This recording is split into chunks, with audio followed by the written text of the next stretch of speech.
کیا سنی نہیں مانتے ہیں؟ نہیں مانیں گے تو کدھر جائیں گے؟ نبی علیہ السلام کے گھر والوں کو نہیں مانیں گے تو کدھر جائیں گے؟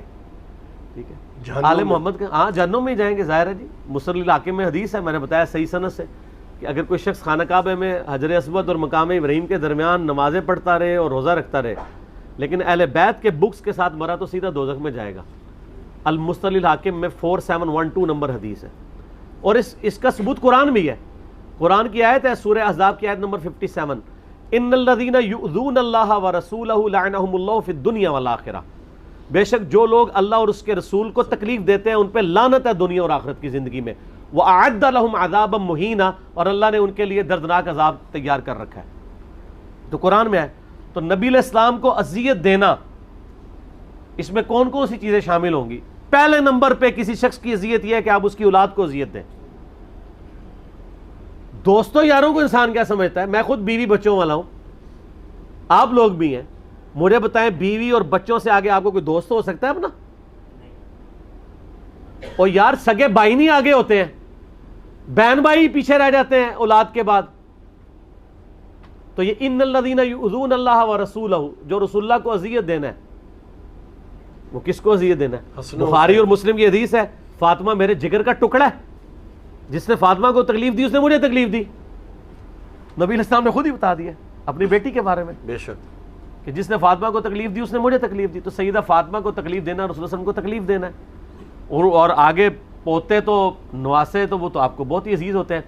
اس میں میں ایک بات کروں گا جو ان کے لیے بہت بڑی پھکی ہے۔ صحیح بخاری میں حدیث ہے، واشی نے فتح مکہ کے موقع پر اسلام قبول کر لیا، ویسے تو بھاگ کے وہ طائف چلا گیا تھا۔ حضرت بلال حبشی بھی چونکہ حبشی تھے، واشی بھی حبشی تھا، تو حضرت بلال حبشی جہاں باقی لوگوں نے اپنے رشتہ داروں کے لیے امان حاصل کی فتح مکہ کے موقع پہ، تو انہوں نے بھی حضور سے کہا کہ رسول اللہ میں بھی اس کو امان دینا چاہتا ہوں، میں اس کو قائل کر لوں گا کہ وہ اسلام قبول کر لے، کیونکہ سورہ توبہ میں آیات نازل ہو چکی تھی کہ اب جن لوگوں نے ایمان نہیں قبول کیا وہ عرب کی سرزمین چھوڑ کے چلے جائیں، ادروائز وہ قتل کیے جائیں گے، عذاب استیصال آئے گا ان پہ۔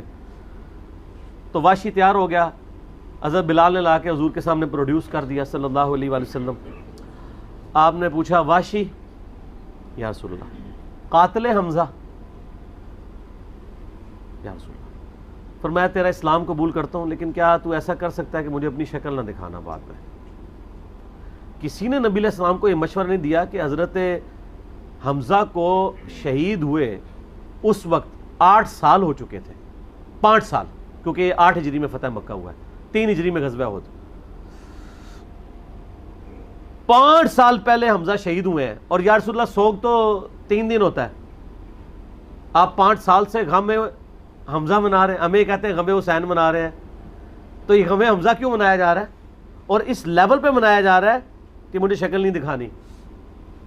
اگر نبی علیہ السلام حریص علیکم بالمؤمنین رؤوف الرحیم ہو کے بھی اپنے جذبات کے حوالے سے اتنے اسٹرکٹ ہیں تو کوئی کہے گا بغض واشی ہے نبی علیہ السلام کے دل میں؟ نعوذ باللہ، نہیں ہے، لیکن اس کی تکلیف اتنی بڑی تھی کہ نہیں بلا سکتا انسان، یہ حقیقت بات ہے۔ آپ کے ساتھ بھی ایسا ہو گیا ہو، آپ بھی نہیں بلا سکتے، ٹھیک ہے؟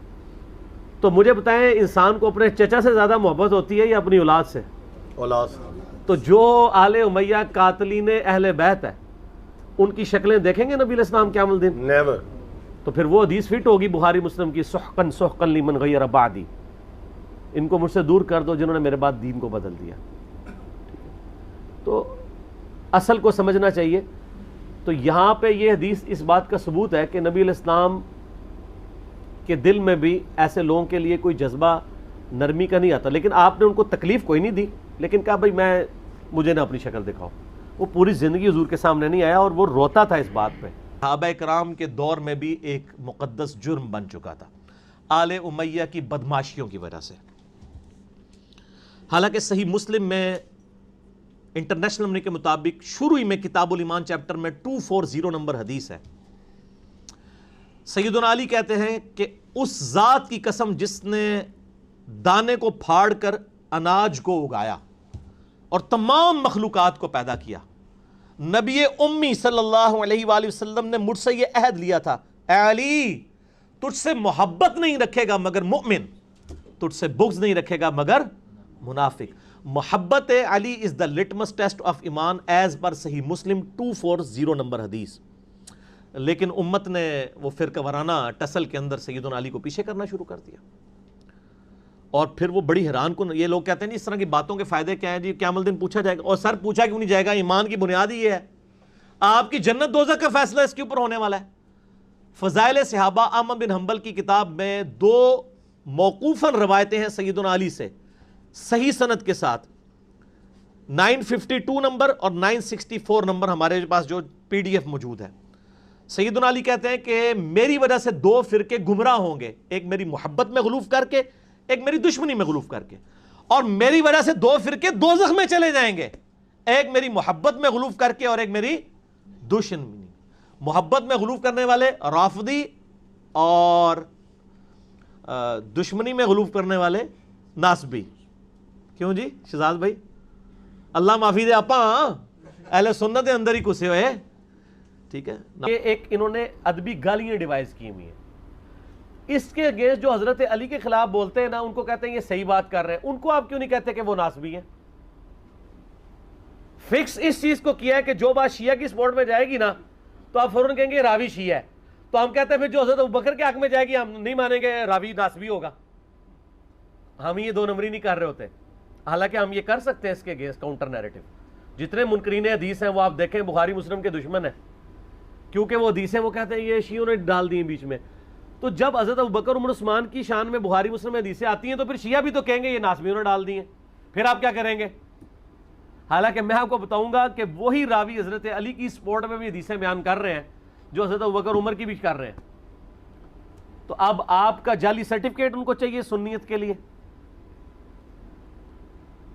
تو یہ ان کے 2 نمبری والے طریقے. تو اس سے جو ہے خلافت راشدہ 30 سال حق 4 یار ثابت ہوتے ہیں. اور جو پانچتن پاک کا عقیدہ ہے وہ یہ پاک کا لفظ تو قرآن میں ہے نا. صحیح مسلم میں حدیث ہے کہ نبی علیہ السلام، اور اما عائشہ راویہ ہیں اس کی، اما عائشہ کہتی ہیں کہ نبی علیہ السلام ایک دن اپنے گھر سے اس حال میں نکلے کہ آپ نے کالے رنگ کی چادر اپنے سر پہ اوڑھی ہوئی تھی جس پہ اونٹ کے کجاووں کی شکل کی ہنڈیا کی شکل کی چیزیں یعنی اس پہ بنی ہوئی تھی، نقش و نگار. تو اتنے میں حسن ابن علی آئے تو نبی صلی اللہ علیہ وآلہ وسلم نے انہیں اپنی چادر کے نیچے لیا. پھر حسین ابن علی آئے، ان کو لیا. پھر سیدہ فاطمہ آئیں اور سیدنا علی آئے. ان چاروں کو اپنے ساتھ اس چادر کے نیچے لے کے. سر اس طرح کی محبت کا اظہار دنیا میں کبھی کسی خاندان کے سربراہ نے اپنے بیوی بچوں کے لیے کیا ہے؟ نہیں. بہت ایکسٹراڈنری. تو آپ علیہ السلام نے پھر آیت تلاوت کی سورہ احزاب آیت نمبر 33، انما یرید اللہ لیذھب عنکم الرجس اہل البیت ویطہرکم تطہیرا. اے نبی کے گھر والو، اللہ تو چاہتا ہے تم سے ہر طرح کی ناپاکی دور کر دے اور تمہیں خوب صاف ستھرا کر دے. مسند احمد میں اسی طرح کا ایک اور واقعہ ہے، وہ ام سلمہ روایت کر رہی ہیں. وہاں بھی یہی بات رپیٹ ہوئی، یہی آیت تلاوت کی. تو ام سلمہ نے کہا یا رسول اللہ میں بھی تو آپ کی بیوی ہوں، تو میں بھی آپ کے اہل بیت میں شامل ہوں. تو آپ نے بھی ام سلمہ کو بھی اس چادر کے نیچے لیا.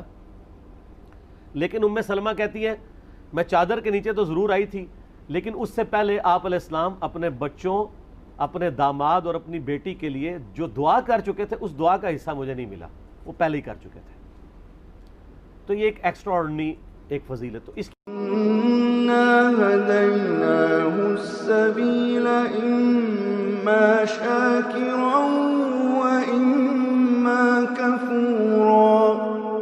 بے شک ہم نے اسے راستہ دکھا دیا ہے، اب چاہے تو شکر گزاری کی روش اختیار کرے خواہ ناشکری کی.